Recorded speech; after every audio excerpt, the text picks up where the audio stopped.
तो यार मैं इस टॉपिक पे वीडियो बनाना नहीं चाहता था, लेकिन इंस्टाग्राम पर काफ़ी सारे लोगों ने मैसेज किए कि भाई मेरे मार्क्स कितने आ रहे हैं, कैसे इंक्रीज़ करूं।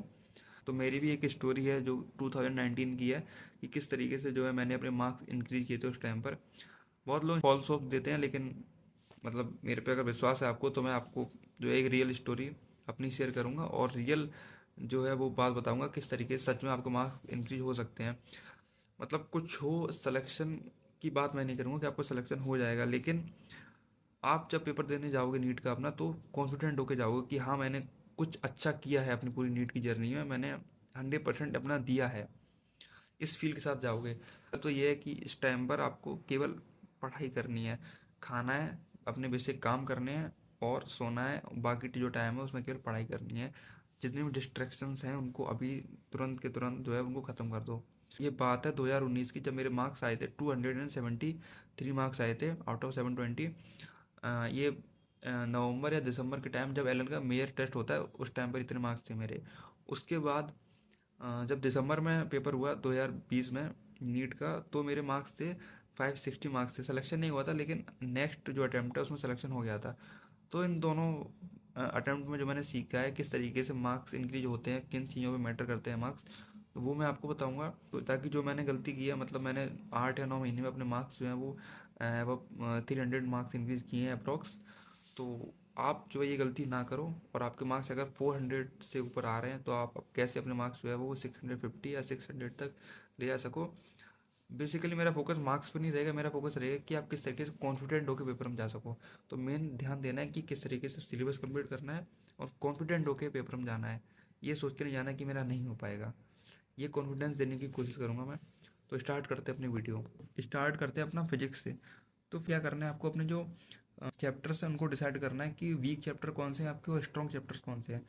जब इतना डिसाइड कर लोगे आप, तो उसके बाद आपको स्टार्टिंग करनी है वीक वाले चैप्टर से, क्योंकि अभी आपके पास थोड़ा टाइम है। तो आप जो वीक चैप्टर्स हैं उनको अच्छे से कर सकते हो।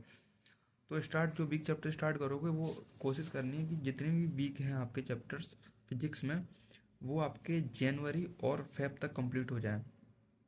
और जो स्ट्रॉन्ग पोर्शन है आपका वो अपना मार्च में देखना है सीधा जाके। किस तरीके से चलना है वो एक बार देखते हैं कि सबसे पहले क्या करना है आपको। जो भी आप चैप्टर उठाएंगे उसमें से उसके नोट्स जो आपने बना रखे हैं उनको एक बार रिवाइज करना है। उसके बाद एग्जाम्पल्स हैं वो लगाने हैं। अब क्या होता है, जो आपका वीक चैप्टर है उसमें भी कुछ स्ट्रॉन्ग पॉइंट्स होते हैं, उनके एग्जाम्पल लगाना इतना ज़रूरी नहीं है, लेकिन जो वीक पार्ट है उसके एग्जाम्पल एक बार देख लेने हैं, लगा लेने मतलब प्रॉपर। उसके बाद आपको लगाने हैं जो मॉड्यूल में जो आपके क्वेश्चन है उनको लगाना है। जो हर क्वेश्चन नहीं लगाना है इसमें। अब ये याद रखना कम टाइम है तो इतना अपना स्मार्ट वर्क करना है कि जो क्वेश्चन आपको पता है कि हाँ ये तो नॉर्मल क्वेश्चन ही हो जाएगा मेरे से, उनको नहीं लगाना है। जो आपने पहले से क्वेश्चन टिक कर रखे होंगे, टफ क्वेश्चन है, उन्हीं को केवल लगाना है जिस पे आप मोस्टली अटकते हैं। और अगर आपको कोई कॉन्सेप्ट बिल्कुल नया ही पड़ा है तो उसके क्वेश्चन एक बार सारे क्वेश्चन लगा लो। जो मॉड्यूल में केवल वही लगाने हैं। उसके बाद आप नीट के पिछले 10 साल के जो PYQ हैं उसी टॉपिक से और उसी चैप्टर्स के जो हैं वो PYQ लगा लेने हैं बस। उसके बाद आपको क्या करना है, शॉर्ट नोट्स बनाने हैं। अब शॉर्ट नोट किस तरीके से बनाने हैं आपको। शॉर्ट नोट में सबसे पहले तो आपको फॉर्मूले हैं वो लिखने हैं। फॉर्मूले लिखने विद हिंट लिखने हैं। जैसे कोई फॉर्मूला है उसको याद करने की कुछ ट्रिक बना रखी हुई है आपने, वो भी उसमें साथ में लिख देनी, मेंशन कर देनी, ये ट्रिक इसकी है, इस फॉर्मूले की ये ट्रिक है। इसके साथ में क्या करना है आपको, उसमें कुछ की पॉइंट्स ऐड करने हैं। अब एक की पॉइंट्स क्या हैं, जैसे आपने पूरा चैप्टर पढ़ा, मतलब जो आपने नोट्स हैं वो पढ़े और आपने उसके क्वेश्चंस भी लगाए, तो आपको इतना एक्सपीरियंस हो गया है कि इस चैप्टर में इस तरह के क्वेश्चन पूछे जाते हैं। तो उन क्वेश्चन को करने के कुछ तरीके होते हैं, उनको हिंट्स के फॉर्म में लिख लेना है। ये काम आपको करना है। और कुछ पॉइंट ऐसे होते हैं जो कि मतलब क्वेश्चन आपका गलत करवा सकते हैं। कुछ बेसिक चीज़ होती है वो भी आपको हिंट के फॉर्म में लिख लेनी है। ये आपके की पॉइंट्स में आएंगे। अगर आपको कोई चैप्टर जो है बिल्कुल भी नहीं आ रहा है तो इसका मतलब ये है कि आपने उस चैप्टर को अच्छे से पढ़ा नहीं है, तो उसमें आपको पूरा चैप्टर नहीं लिखना शॉर्ट नोट्स में।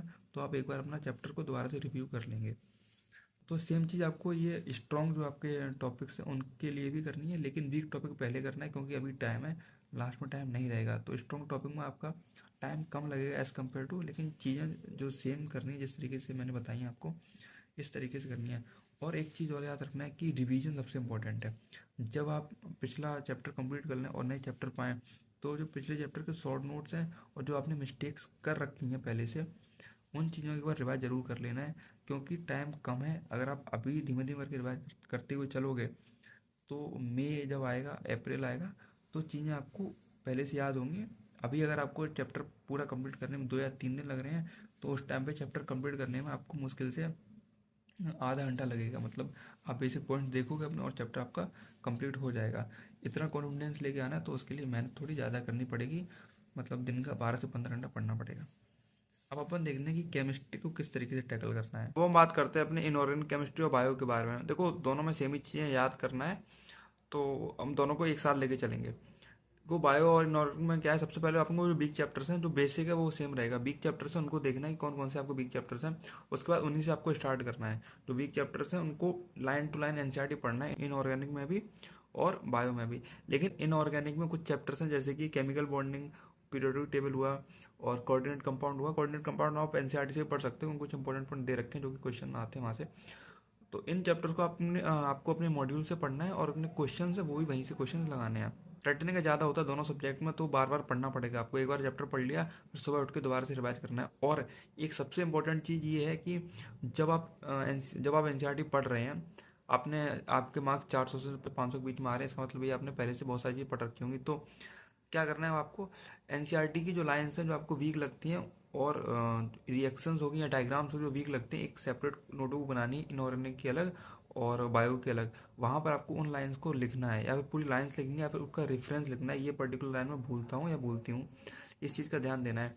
इससे क्या होगा कि आपके पास समझ रहेगी कि कौन सी चीज़ आपको नहीं आ रही है। तो जब आगे चैप्टर्स पढ़ोगे आप और टाइम कम बचा हुआ है, तो ये पता रहेगा कि मैं गलती कहाँ पे कर रहा हूँ, और फिर आपको उस गलती पे काम करने का पता रहे कि ये गलती है, इस पे काम करना है, और चीज़ें जो है थोड़ी आपको फिल्टर होने लगेंगी। तो ये इजी रहेगा काफ़ी। और लास्ट टाइम पे जब आप क्वेश्चन लगाओगे, पेपर्स लगाओगे, तो वहाँ पर ये चीज़ बहुत हेल्प करने वाली है। और इसके अलावा क्वेश्चन की अगर बात करें, तो दोनों में केवल आपको पीवाईक्यू लगाने हैं और एनसीईआरटी बेस्ड क्वेश्चन लगाने हैं। इनऑर्गेनिक और बायो में दोनों आपको केवल पीवाईक्यू के क्वेश्चन लगाने हैं बस, इसके अलावा और एक्स्ट्रा क्वेश्चन नहीं लगाने हैं। और फिजिकल केमिस्ट्री के लिए आपको वही करना है जो मैंने आपको फिजिक्स में बताया, सेम चीज़ उसमें उसी तरीके से फिजिक्स को भी करना है। अब हम बात करते हैं ऑर्गेनिक केमिस्ट्री की। देखो, ऑर्गेनिक के लिए जो चीज़ें मैंने पहले बताई हैं आपको, बेसिक चीज़ें वो सेम रहेंगी। लेकिन अब यहाँ पे क्या करना है आपको, जहाँ से भी आपको जो चैप्टर वीक है उनको उठाना है सबसे पहले, और एक बार उसको अपने नोट से पढ़ना है, एनसीईआरटी से पढ़ना है। उसके बाद आपको उसके पीवाईक्यू लगाने हैं, और जो नोट्स आपके हैं उसमें जो क्वेश्चन आपने पहले लगाए थे उन्हीं क्वेश्चन को लगाना है। और शॉर्ट नोट बनाना इसमें भी बहुत ज़रूरी है, ऑर्गेनिक में भी, कि जो आपको रिएक्शन कठिन लग रही है, जो मैकेनिज्म आपको समझ नहीं आ रहा है, जिस पे क्वेश्चन बार बार गलत हो रहे हैं, वो अपने शॉर्ट नोट्स में लिख लेना है हिंट्स के फॉर्म में। क्योंकि शॉर्ट नोट आपको एट द एंड बहुत हेल्प करने वाले हैं। जो आपके बिग चैप्टर्स हैं उसको इसी तरीके से लिखना है। सबसे पहले आप चैप्टर्स को अपने नोट से पढ़ेंगे, उसके बाद उसके बाद एनसीईआरटी देखेंगे, देन उसके पीवाईक्यू सॉल्व करेंगे, और जो मॉड्यूल में क्वेश्चन आपको कठिन लग रहे थे वो करने हैं। उसके बाद आपको पीवाईक्यू बनाने हैं, सॉरी, उसके बाद आपको शॉर्ट नोट्स हैं उनको बनाना है। और शॉर्ट नोट को फिर फ्रिक्वेंटली रिवाइज भी करना है जब आप अगला चैप्टर स्टार्ट करने वाले उससे पहले। अब सारी चीज़ें जो है मैंने आपको बता दी कि किस सब्जेक्ट को कैसे पढ़ना है।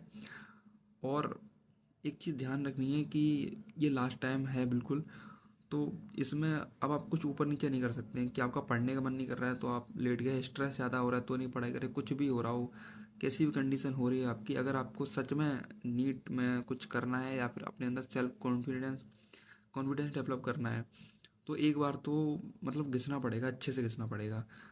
कुछ भी नहीं होता है ना, सिलेक्शन भी नहीं होता है, लेकिन अगर आप एक बार अच्छे से घिस लोगे ना, तो आपकी जो मेहनत करने की आदत है वो पता लगेगी। आप अपने आप को एक्सप्लोर कर पाओगे कि मेरे अंदर कितनी कैपेबिलिटी है और मैं किस तरीके से सोचता हूँ।